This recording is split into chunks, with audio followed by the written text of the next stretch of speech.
Hi there, welcome back to my channel.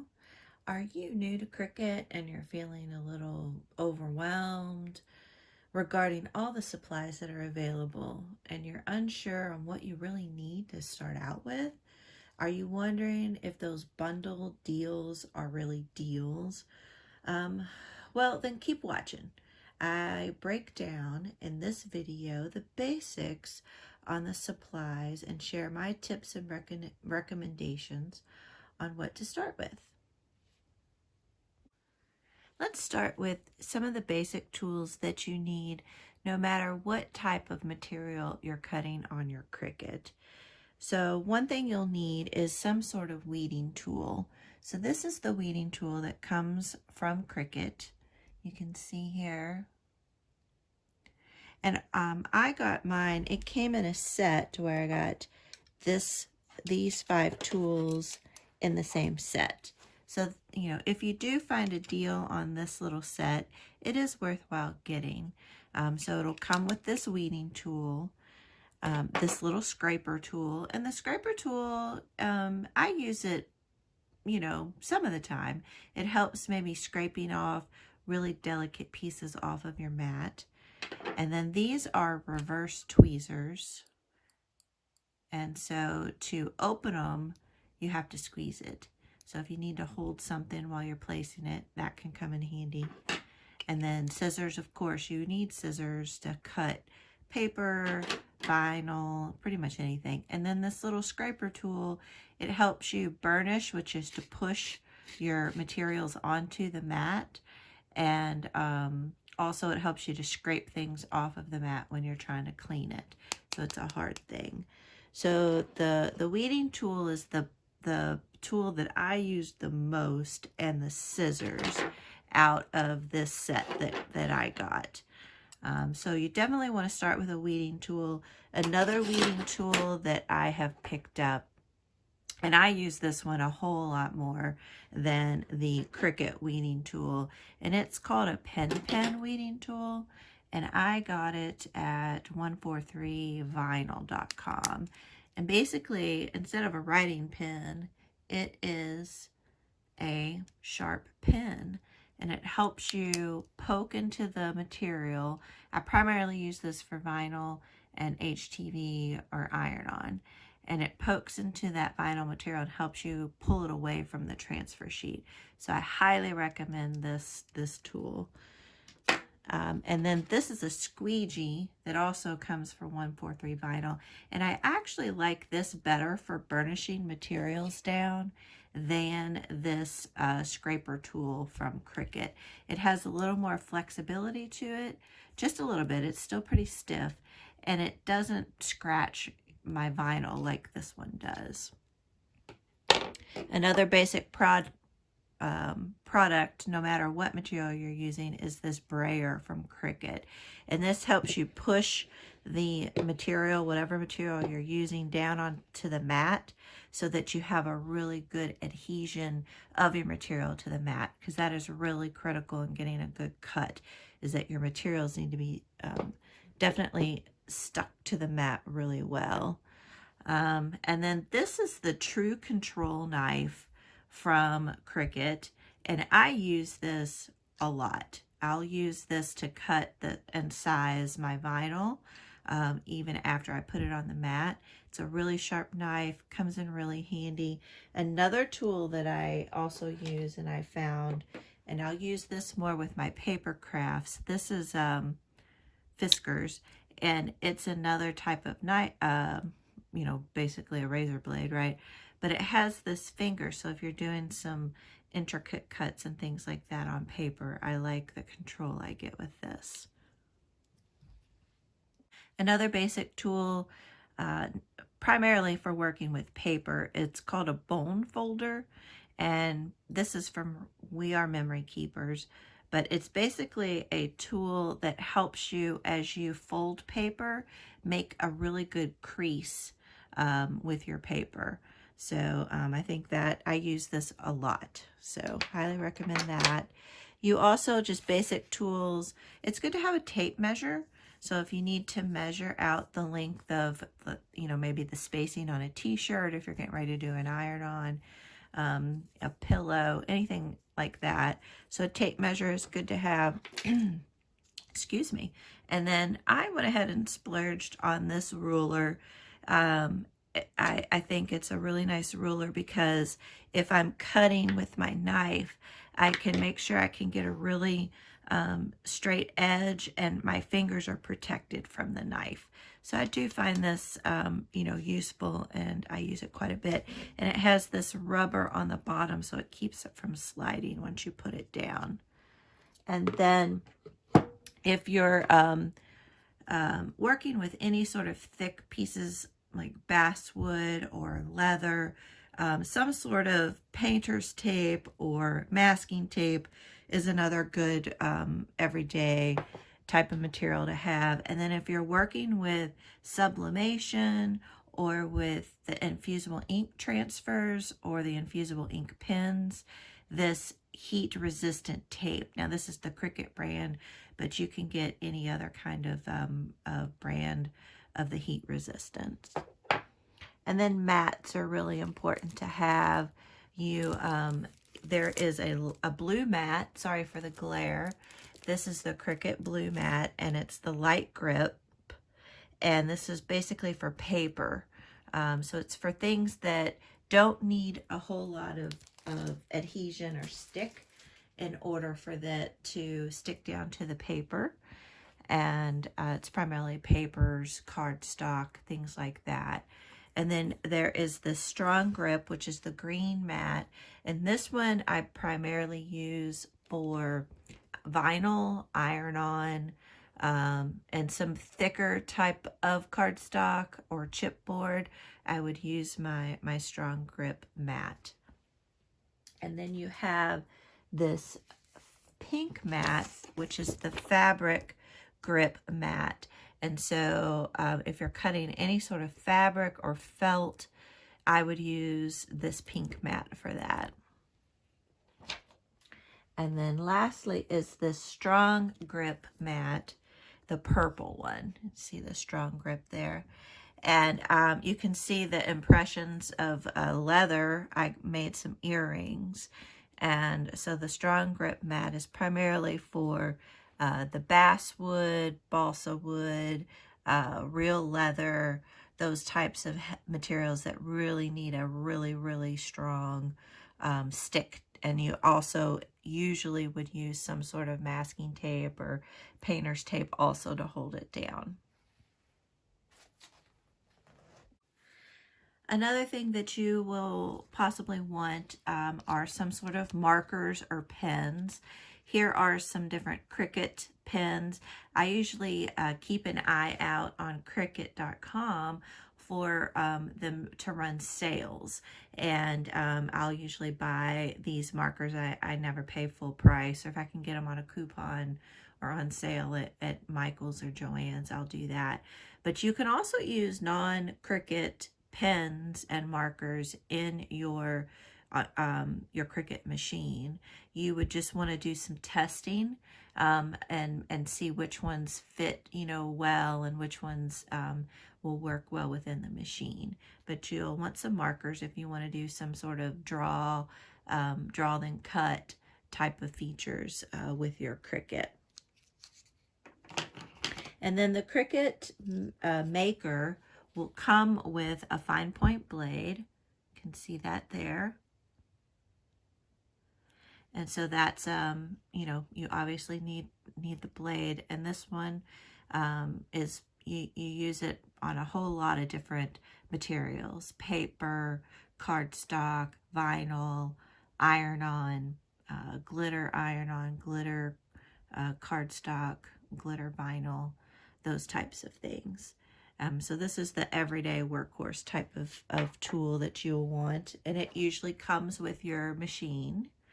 And then a scoring tool. So I have the Maker, so I got the scoring wheel, and it comes with this adaptive housing. And so the adaptive housing, you can just push this top button, and then these tools can come on and off. and you can put it back on. And you can also get what's called a scoring stylus, and it goes into the clamp where the markers go.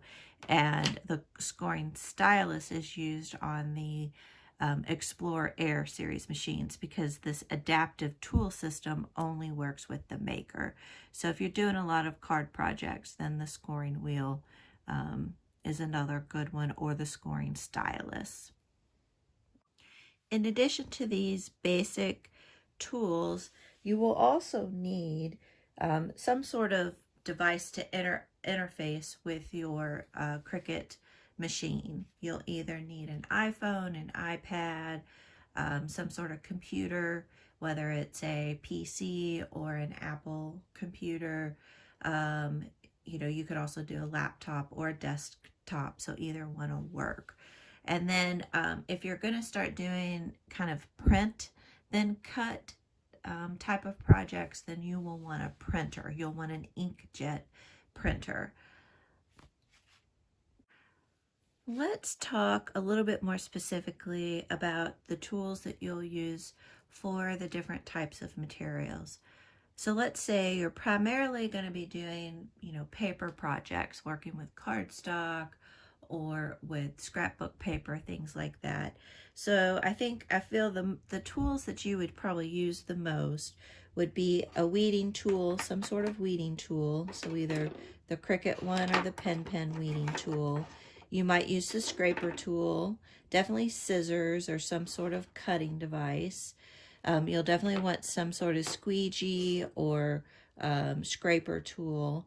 And then for your card, you know, cardstock and stuff, a scoring wheel or scoring stylus is helpful, along with the fine point blade. The brayer can come in handy to make sure you get your paper down onto your mat. Again, for cards, you're primarily going to use the blue mat, the light grip mat here, this blue one. And then a ruler always comes in handy sometimes if you need to cut your paper down to fit onto your mat. You'll also most likely want some sort of glue when you're working with paper products. So I use this Reptile glue. It's a really great adhesive. It dries fairly quickly, but it gives you a little bit of time to get things aligned. And it also dries clear, which I really like.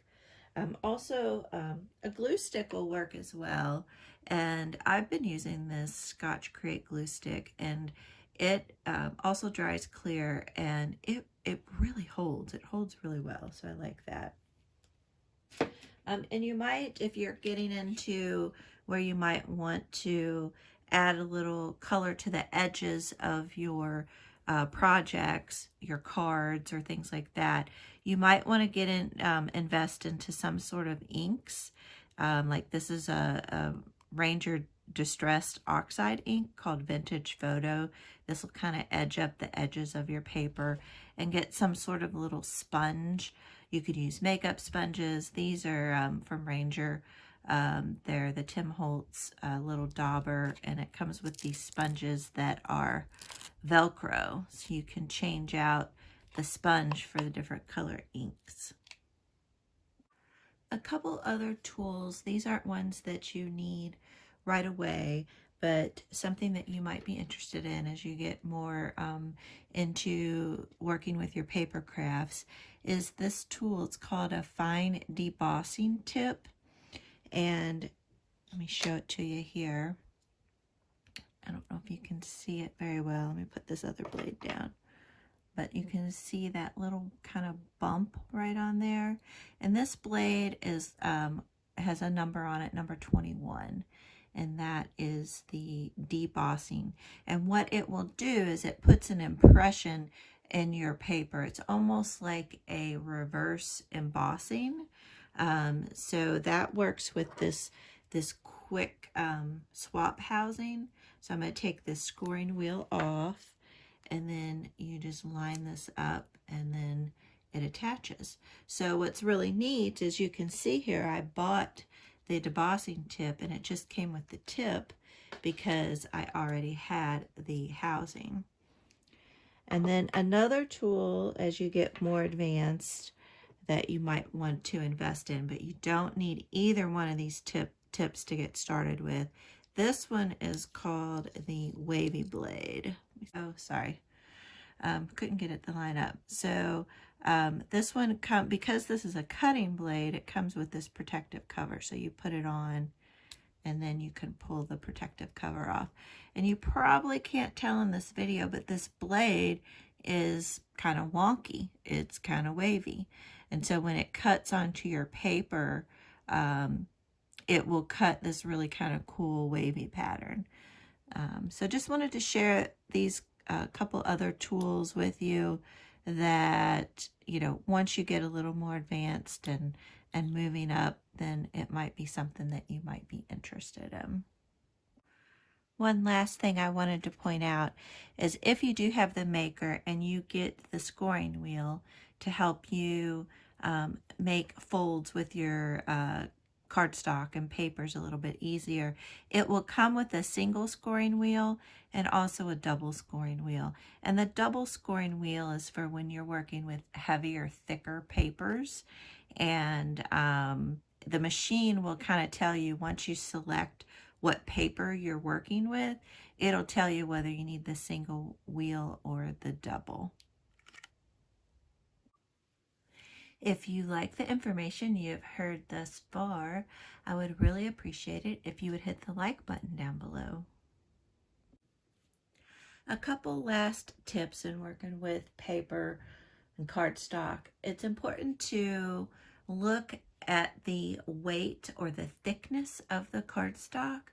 And depending on what project you need, you might need a thicker cardstock or a thinner cardstock. So if you're, trying to build something sturdy, then you'll want to go with a thicker cardstock. So anything that says an 80-pound or 100-pound on the description or on the packaging, that'll let you know that it's a heavier type of cardstock. So a medium or heavy type of cardstock. And if you're working with, much more delicate type of projects, then you'll want to go with a lighter weight. So maybe down in the 40 or even 20-pound weight cardstock. And be wary of those weights because, 60-pound cardstock doesn't mean the same. So you'll have to really kind of make sure you do your research and try different brands and really try to find the brand that really works for you, that you like. Another thing to keep in mind is what the core of the paper or the cardstock is. And that kind of mean like when you cut into the cardstock, do you see a white edge? And that means the core of that cardstock is white. Whereas other cardstock, if its color is all the way through, then when you cut it, you see the color even on the edge. So that's another thing to keep in mind. So say you're wanting to make those flowers that are really popular, paper flowers, then you'll want to make sure you find some cardstock that has color all the way through and doesn't have a white core. Here's an example of some cardstock and I used to make this faux little succulent. And you can see the edges are green, and so this paper was solid all the way through. Next, let's talk about some basics for heat transfer vinyl or iron-on materials. Cricut has renamed it heat transfer vinyl, but it's the same thing as iron-on. So in addition to those types of materials, you'll also need some sort of transfer tape. So this is just the Cricut transfer tape. You want to make sure you do not get the strong grip transfer tape. That is really only used if you're doing some sort of glitter vinyl, glitter iron-on, or glitter cardstock. Otherwise, that strong transfer tape is way too sticky and strong. So make sure if you're going to get the Cricut brand, then just get the regular transfer tape. There's also tons of other transfer tapes that are out there. You can shop, comparison shop prices. And you know, test different ones and see which one you like better. Another thing you're going to need for when you're working with iron-on is some sort of heating device. So this is the Cricut mini press, and I think it works great. It's a really, you know, good little tool. I also have the Easy Press 2, and I have the 9x9 size. I started out though with an iron. So I just used an iron, and I laid out a bath towel, and I would put my shirt on top of the bath towel, and then I would use my iron. You know, I'd put a piece of parchment paper over the iron-on, and then use my iron to iron it down. And after I did it a few times, it does get, you know, and I would use, I think it was the cotton setting on the iron. So it definitely works.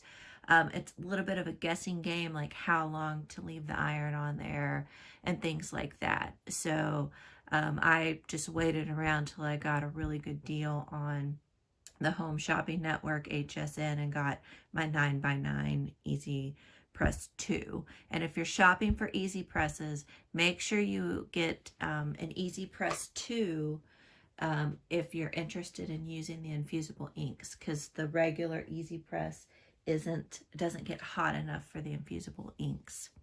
So the other thing you can invest in if you don't want to use a bath towel is Cricut has these mats, and these come in different sizes. I have this small size. It's I think 6x9, and then I also have the 12x12 size. So these are nice, and they aren't a lot of money, and I think they're worth it. But a bath towel works perfectly fine as well.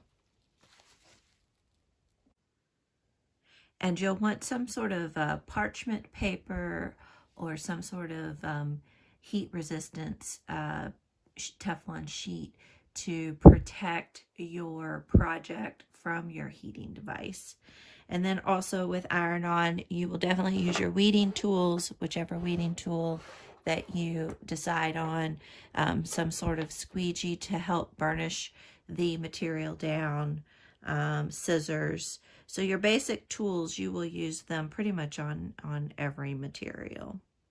Now, if you start moving into more advanced iron-on projects, some other things that you might want to consider and get into there are things such as patterned iron-on, and those you have to treat a little bit differently.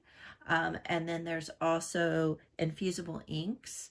And Cricut has infusible ink transfer sheets, which they look like, here, I'll show you some. So here's a scrap piece of infusible ink right here.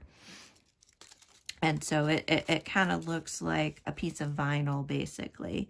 And then they also have infusible ink pens, and you can use those pens on laser copy paper, and then you can actually iron that paper onto your different projects, whether it's a t-shirt, that sort of thing.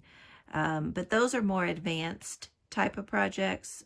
If you're interested in some future projects on that, then, you know, please leave a comment down below if you'd like to learn more about patterned iron-on or infusible ink transfer sheets or infusible ink pens. And lastly, another thing you can get into super advanced would be using sublimation, and using your Cricut and using a printer that prints out sublimation ink. So if you're interested in a project on that, those are more advanced. So just to recap, to get started with iron-on, you just really need all the basics that we covered, and then some sort of heating device, some sort of heat protective mat, or a paper towel, and you're good to go with iron-on. So it's a pretty easy material to work with. Okay, next up I want to talk about vinyl. So vinyl is, you do not need a heating device in order to apply vinyl to projects. You do need transfer tape along with all the other tools that I've covered at the very beginning of this video. And then you'll want to use the green mat when you're working with vinyl or iron-on and heat transfer vinyl. That's the mat that you'll want to use. And really, you know, that's kind of all you need to work with vinyl. So it's a pretty easy tool to work with as well, or material to work with as well. And you can put vinyl on all sorts of things. Cups, you know, boxes, you know, you could put vinyl on the side of a little, you know, pot. I mean, you can put vinyl anywhere. So it's really, really easy and forgiving material to work with. All right, next up, I wanted to talk a little bit about fabric and felt. So if you're working with fabric or felt and cutting, you want to make sure you use the pink mat, which is the fabric grip mat. If you have the Explore Air series, then you have to put some sort of bonding material on the back of the material for it to cut out on the Air machines. If you have the Maker, there's a tool. It is called a rotary blade. You can see it here. And again, it comes on this house, you know, quick swap housing device. And it comes with your Maker. So you will get your fine point blade and your rotary blade when you purchase your Maker. And this will cut the fabric. It does a really great job. It's a, you know, really sharp, and it works really, really well. All right, next up, if you're going to be working with any sort of really thick chipboard or any sort of wood like basswood or balsa wood, then the two blades that you'll really want to work with are the knife blade. So here's the knife blade right here. And you can see it kind of looks like a blade. And then there's also the deep point blade. And this is just kind of a thicker and stronger blade than the fine point blade. The machine will tell you which of these two blades to use depending on the thickness of your material. And even though it'll cut wood, it still has to be fairly thin, like, you know, 0.3 millimeters, I think is the size. And it will take a really long time. So it will cut through your image.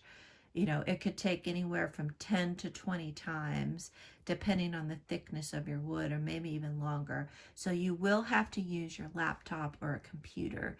You cannot use these tools on a laptop or an iPhone because often they will time out. And so I don't know if Cricut has changed the software, but it used to not let you do that.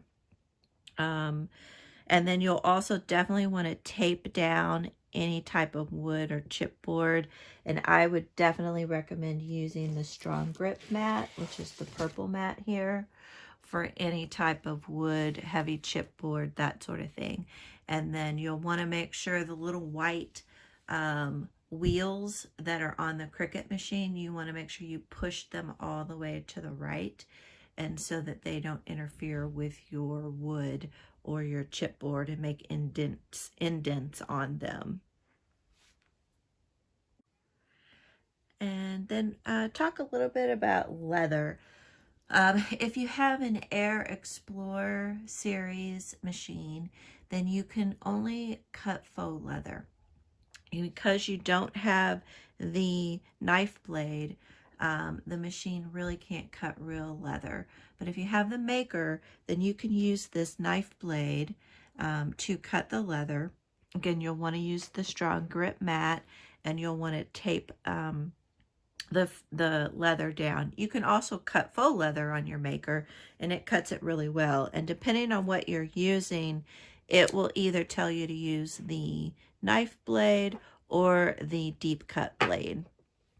Another cool tool, if you know you're getting into the more advanced, is this engraving tool. And so you can actually use this engraving tool on leather. You can use it on the wood. You can also use it on metal, and it will do, you know, an engraving. So that's a pretty cool option to have as you get more into the advanced piece. Now, when you're working with real leather, the knife blade will cut up to 6-ounce thick leather. And then the deep point blade will cut up to 3-ounce. So as you're shopping around for leather, you want to kind of see how much, the heaviness of it, the thickness of it. And that way you'll know if, you know, which blade you're going to need. And it's always good to see if you can find some scrap leather around and do some test cuts so you can kind of get familiar with working with leather. One last tool I want to share with you all is a tool that Cricut came out with just last year, and it is this foil tool. And so it takes pieces of foil and it basically embosses them onto whatever material you're using.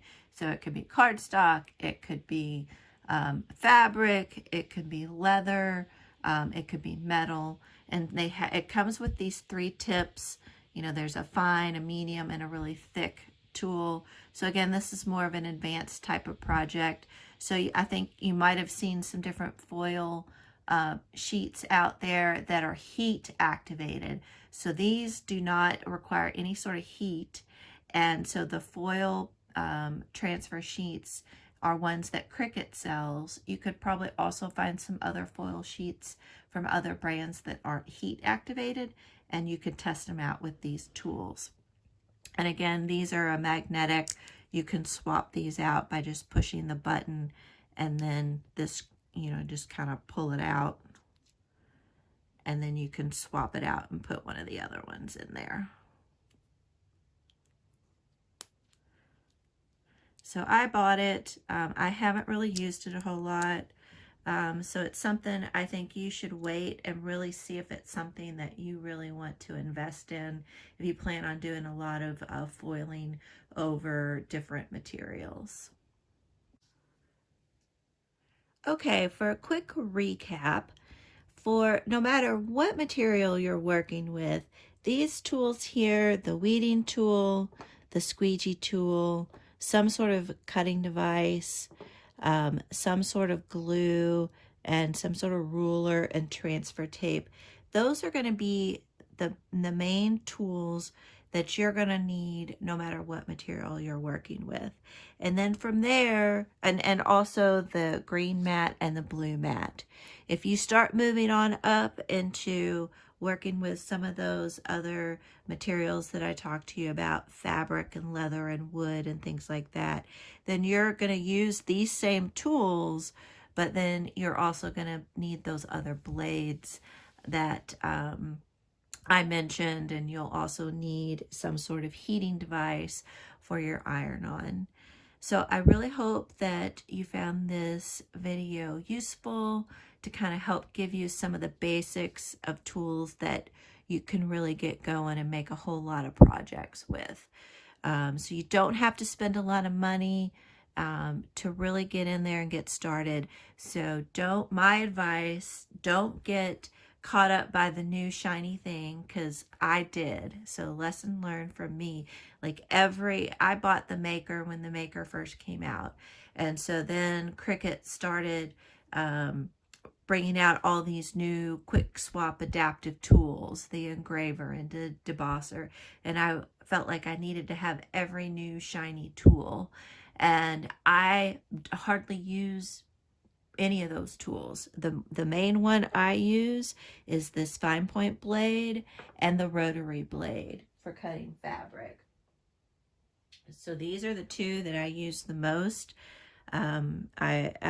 So, you know, really think about what materials you think you're going to work with, and then kind of build from there. So don't be in a hurry to feel like you have to collect everything all at once. Start off with paper, vinyl, and iron-on, and, you know, these tools that you see here, and then just kind of build from there. If you know you're specifically going to be working with leather and basswood and balsa wood, then by all means go ahead and invest in the knife blade and the deep point blade. But if you aren't going to be using those, then don't spend the money just yet. Again, please hit that like button if you found this video helpful. And it was great hanging out with you all, and I will see you all next time.